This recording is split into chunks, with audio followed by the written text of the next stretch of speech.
à tous, on démarre ce journal du Mercato avec le Paris Saint-Germain qui a des dossiers très chauds à régler avant de se renforcer. La situation est toujours tendue pour Marco Verratti qui veut rejoindre le Barça. Pour Thiago Motta, le club de fin se fait sentir. Son conseiller a confié qu'il y aurait 90% de chances de ne pas le voir prolonger au PSG. Un rebondissement après qu'un accord ait été tout proche hier. Adrien Rabiot, lui, aurait fait part de sa déception de ne pas avoir joué la finale de la Coupe de France. Il aurait mandaté sa mère afin de négocier des garanties sportives. Le cas Hatem Ben Arfa se décante quelque peu. L'agent du joueur a déclaré qu'il ne partirait pas du club francilien. Pour certains jeunes du PSG, ça s'active aussi. Jean-Kévin Augustin aurait refusé le Stade Rennais. Sa priorité serait de rejoindre le Borussia Dortmund. De son côté, Jonathan Calegari voudrait quitter le club francilien pour rejoindre le Zénith Saint-Pétersbourg.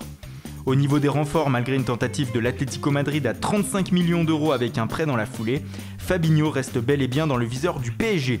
Pep serait également toujours plus proche du club de la capitale. Un accord aurait même été trouvé avec les deux joueurs. Pendant ce temps-là, à Lyon, on reparle d'un éventuel retour de Juninho.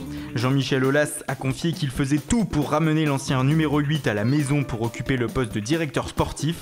Le Brésilien serait séduit par cette idée et donc tout proche de revenir à l'OL. Les Lyonnais qui ont annoncé l'arrivée de Mariano Diaz pour les 5 prochaines saisons. La valeur du transfert est estimée à 8 millions d'euros pour l'attaquant dominicain. Il s'agit de la 4e recrue du club lyonnais cet été. Dans le sens des départs, le capitaine emblématique Maxime Gonalon rejoint l'AS Roma. Un transfert de 5 millions d'euros a été conclu. Enfin, Alexandre Lacazette pourrait lui aussi le suivre.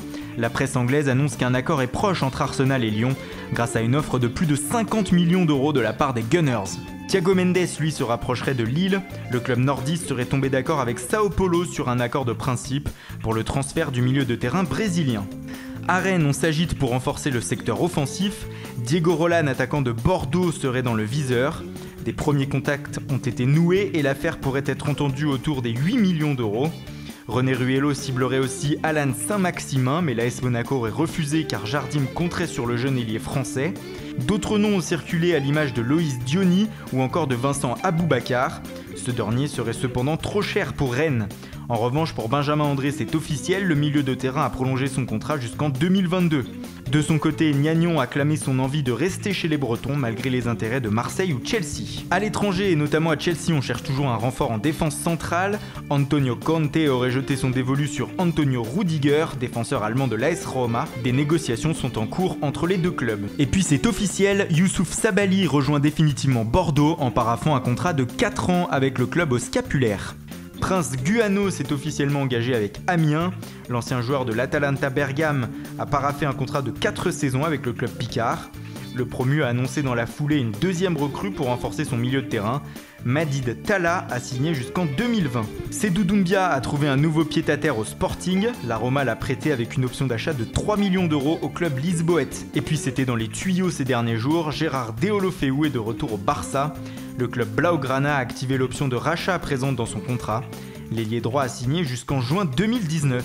Enfin, Lorenzo Pellegrini retourne à l'AS Roma. Le club de la Louve a levé l'option de rachat fixée à 10 millions d'euros pour le milieu de terrain de Sassuolo.